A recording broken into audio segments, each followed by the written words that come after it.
Bonjour à tous, ravi de vous retrouver. Cette semaine, NRTV fait sa culture en compagnie de plusieurs invités. Nous irons du côté de Genolier avec le TRAC. 3 invités nous parleront de l'édition de la revue 2016. Et puis nous préparerons les vacances avec le musée romain de Nyon. On reviendra également sur les événements culturels du week-end en images. Sans perdre de temps, on commence tout de suite avec l'un d'entre eux. Pour la première fois, la maison Charles-Émile Moina a organisé une vente silencieuse. L'objectif, sortir l'art du circuit des palaces. Pas un bruit, pourtant il s'agit d'une vente aux enchères. Une vente particulière puisqu'il s'agit d'une vente sur offre sans commissaire-priseur ni huissier. Du 6 au 8 octobre, la maison Charles-Émile Moina a organisé pour la première fois une vente silencieuse. Chaque acheteur potentiel ou simple curieux était libre d'admirer les quelques 200 objets et de faire une offre selon son estimation qu'il glissait dans une urne. On a fait une vente avec des prix très attractifs, donc bas, des prix de réserve qui sont bas dans le marché actuel, pour justement encourager les gens à visiter la salle d'exposition, à miser sur ces offres. Donc le but, c'est en effet de faire une vente plus attractive qu'une vente traditionnelle en magasin. Le lot comportait principalement une sélection de tableaux peints par des artistes de la région entre le XVIIIe et XXe siècle. Ici, sur cette paroi, vous avez par exemple un tableau de Madelin, qui est un artiste qui a beaucoup peint la Riviera vaudoise. Donc on a beaucoup de vues sur le bout du lac, entre Lausanne et Villeneuve. Vous avez derrière moi aussi encore 2 tableaux de Ric Berger, qui est aussi un peintre régional qui a beaucoup peint des scènes et des vues de villages. Tous ces tableaux, on les a achetés avec sentiment, donc on les a acquis dans des collections privées, dans des ventes ou par l'intermédiaire d'autres marchands. Donc c'est tous des tableaux qu'on achète parce qu'on les aime d'abord. On est des très mauvais vendeurs de choses qu'on n'aime pas. Donc on commence par aimer les objets, on les restaure. Quand un tableau il est nettoyé, on restaure les cadres.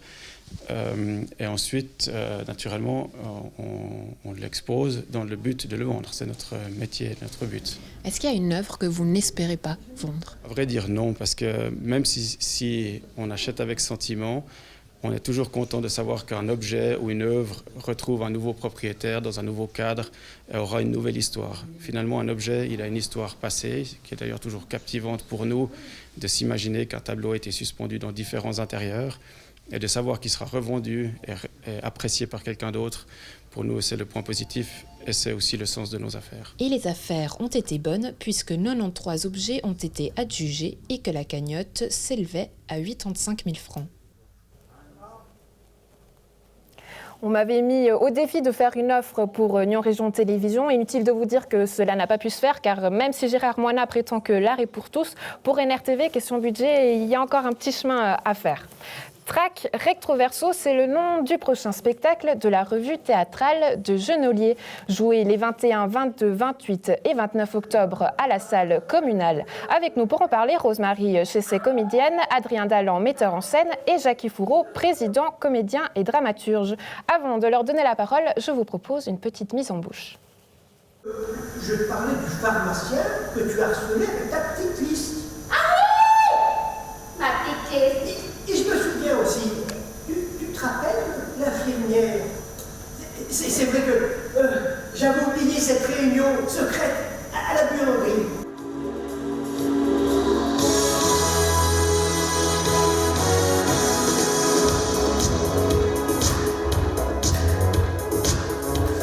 Oui, je sais, ça pourrait être pire, mais que veux-tu? Moi, je dois prendre des pilules tous les soirs. J'ai une vision. Tu te rappelles, il y a 20 ans, au début du track, on en a écrit des sketchs et des conneries. Ouais. Ça commence, faisons la fête jusqu'à demain. Tu sais que le track fête ses 20 ans. J'espère que tu vas avoir le spectacle. Tu penses, je ne veux pas manquer ça. Je suis impatient de voir ça. Bienvenue à vous 3. Alors, Jackie Fourreau, on va commencer avec vous. Donc, on l'aura compris, cette année, le spectacle fête ses 20 ans. Qu'est-ce que vous avez préparé pour fêter ça ? Eh bien, on a préparé un spectacle en 2 parties. Une première partie rétrospective, qui va justement parler un petit peu de notre histoire, sur tous les sujets qui ont peut-être le plus plu, peut-être pas forcément des très vieux sketchs, parce qu'effectivement, ils sont peut-être trop loin et peut-être un peu inadaptés. On a essayé de garder les sketchs les plus représentatifs des dernières années et qui ont fait réellement notre succès. Et puis la deuxième partie, c'est une surprise, c'est ça, on ne peut pas en parler. Voilà, la deuxième partie, en fait, en fait, sans dévoiler l'histoire du scénario, c'est un peu un projet, je dirais, aventureux, avec des interprètes qui parlent de leur quotidien, mais à travers l'actualité générale. Bon, vous l'aurez compris, il va rester très mystérieux, donc il faudra y aller. Adrien Dalland, vous qui êtes le metteur en scène, c'est la première fois que vous rejoignez la troupe. Qu'est-ce que vous avez voulu leur apporter ? Eh ben, comment vous avez compté apporter votre touche à vous ? bon, moi, je pars du principe qu'un acteur doit connaître son texte et un metteur en scène doit le comprendre. Et une fois qu'on a... Donc vous avez tout compris, hein, tout ce que Jackie et les 5 autres ont écrit, les 4 autres, vous avez compris. C'est très dynamique, il y a des très beaux textes. Et je pars du point de vue qu'un acteur doit incarner et jouer pleinement des faits imaginaires et le metteur en scène, lui, doit créer un univers. Et ensuite, c'est le juste apposition des deux qui fait la magie qu'on retrouve d'ailleurs dans votre spectacle. C'est quoi la force de cette troupe de cette année ? C'est qu'ils s'aiment. C'est que le théâtre, aujourd'hui, c'est avant tout avoir du plaisir et eux, ils s'éclatent sur scène. Et ça se voit. Et pourtant, j'ai vu leur sketch 20, 30 fois et encore aujourd'hui, je rigole. Donc c'est magique. Allez, vous aussi à la maison, vous pouvez voir ça en images. J'ai vu 3 grands-mères cuisses pour me libérer de mon secret. Je n'ai pas fermé que la nuit. Moi, ce que je vois ce soir, c'est que chaque religion a ses contraintes. C'est vrai, il faut vivre avec son temps. Un email à tous, un clic et basta. Cela ne va pas être possible. Je ne suis pas trop timide, je sais bien me débrouiller pour gagner, tout gagner. Je m'apprécie les caresses sur mes fesses, Je n'aime pas les romantiques, avec tout ce complique, T'as vu ce spécimen? Waouh! Mais où? Mais il est brun, hein? Et puis alors? Moi je kiffe les blonds vénitiens. Parce que tu sais ça, quand ça transpire, ça brille. Rosemary, c'est vous qu'on a vu en images. Vous, pourquoi vous êtes là depuis 20 ans? Qu'est-ce qui vous plaît? Parce que c'est tellement un plaisir de partager ces moments d'inquiétude, de rigolade, de théâtre. C'est quelque chose qui m'a toujours passionnée, même si des fois c'est pénible parce qu'on est un petit peu fatigué, mais c'est toujours quand je rentre à la maison, je me dis ah ouais, c'était super, super. Puis le théâtre, ça amène plein de choses dans le quotidien également au niveau de la personnalité. J'ai bien vu que ma personnalité, au bout de 20 ans, elle a aussi pris de l'assurance. Et puis voilà, c'est chouette, quoi. Puis comme le disait si bien Adrien, on est une chouette équipe, on s'entend très bien. Et ça, je crois que c'est quand même un privilège qu'on a. Et voilà.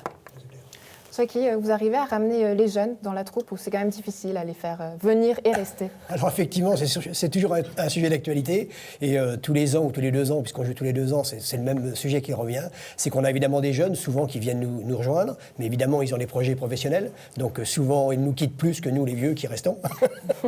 Et donc cette année on a fait appel en fait, par mail, on a fait appel à des conservatoires, Nyon et Genève, qui en fait nous ont ramené 2 comédiens jeunes mais talentueux, Bruno et Alessia, qui sont vraiment super, qui se sont intégrés merveilleusement bien, et pourtant qui ont que 16 ans, donc c'est un plaisir.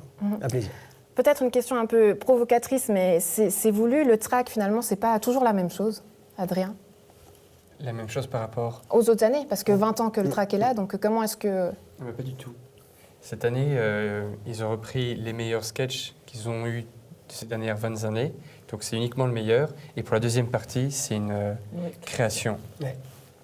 Très bien. Donc à voir ça tout bientôt, les 21, 22, 28 et 29 octobre. Et le 4 et 5. Et le 4 et 5. Voilà. Vous faites bien de le dire. C'était mon coup de cœur du week-end. C'est le spectacle Expiridate, une véritable valse d'émotions au Casino Théâtre de Rôle. Et puisque les mots sont parfois inutiles, je vous laisse voir ça en images.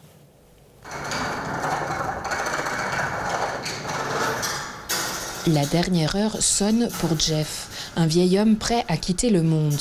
Assis sur son fauteuil, il revisite une ultime fois les confins de sa mémoire. Le tableau proposé par Expiry Date pourrait être sombre, mais il célèbre la vie. Une création venue tout droit de Belgique et présentée par la compagnie Baba Fish au Casino Théâtre de Rolle. Ça parle d'une vie qui a été riche. Aussi, il y a eu des bagarres aussi, il s'est engueulé avec sa femme, il a fait des chutes, mais aussi il a vécu de belles choses. Moi, je voulais parler de ça, d'une belle vie. C'est pas quelque chose de triste, pour moi la mort, c'est pas quelque chose de triste. Comme un dernier souffle, le spectacle prend aux tripes et mêle cirque, danse et théâtre dans une scénographie mécanique et poétique. Les machines qui sont là pour rappeler la pression du temps qui pousse comme ça et qui est effectivement inéluctable parce qu'une fois qu'elles se déclenchent, elles sont en réseau et elles ne s'arrêtent pas. Sauf le problème technique qui arrive assez souvent, mais normalement elles ne s'arrêtent pas. Et les dominos, eux, c'est les pans de souvenirs qui s'effondrent, quoi. C'est la cathédrale qui tombe en petits morceaux.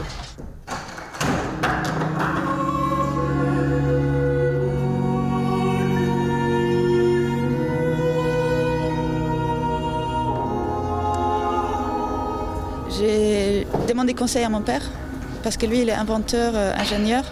Donc avec lui, on a décidé, ah oui, ça peut marcher, là, s'il y a une balance, mais il faut du poids, nanani, nanana. Après, j'ai demandé une bourse pour faire construire la plupart des décors chez Latitude 50 en Belgique. Et aussi, il y a nos techniciens qui ont fait la pendulum de Newton, par exemple, c'est eux qui ont construit. Donc c'était un mélange entre notre équipe et une autre équipe.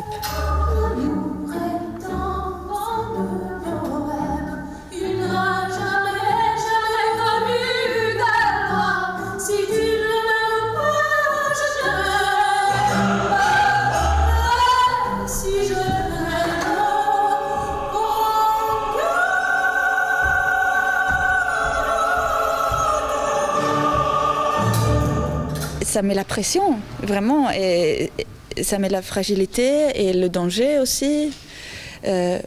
Surtout pour nous, quand on joue sur la scène, il y a toujours le risque de faire tomber un truc qu'il ne fallait pas faire tomber à ce moment-là.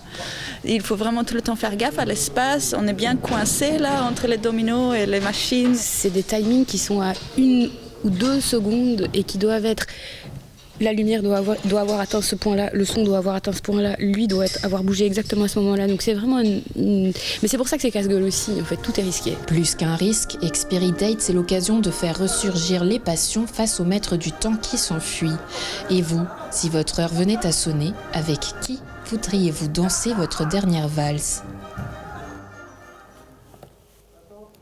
L'heure des vacances approche, et quoi de mieux pour en profiter que d'aller jusqu'au musée du 25 au 28 octobre. Le musée romain de Nyon propose des activités au jeune public avec ses traditionnelles vacances à la romaine. Véronique Révaudot, merci d'être avec nous.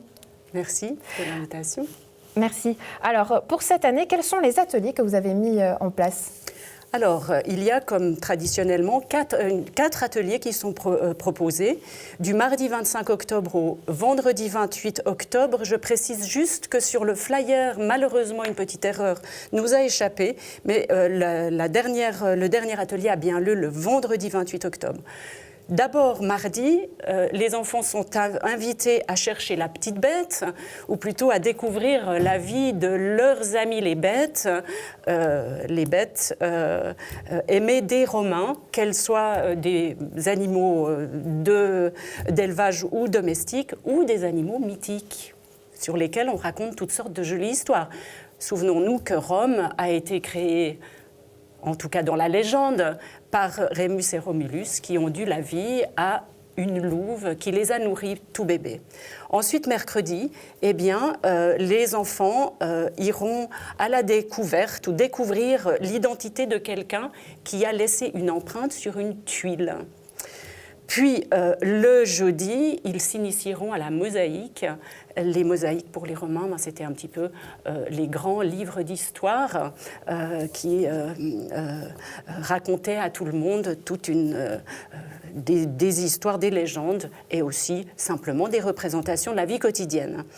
Et puis, vendredi, Marcus, un jeune Romain, fera découvrir sa maison et toutes ses cachettes aux enfants d'aujourd'hui. Et puis, tous les jours, eh bien, l'atelier, la deuxième partie de l'atelier sera consacrée à la création d'un joli petit objet. Donc tout pour devenir un parfait petit Romain.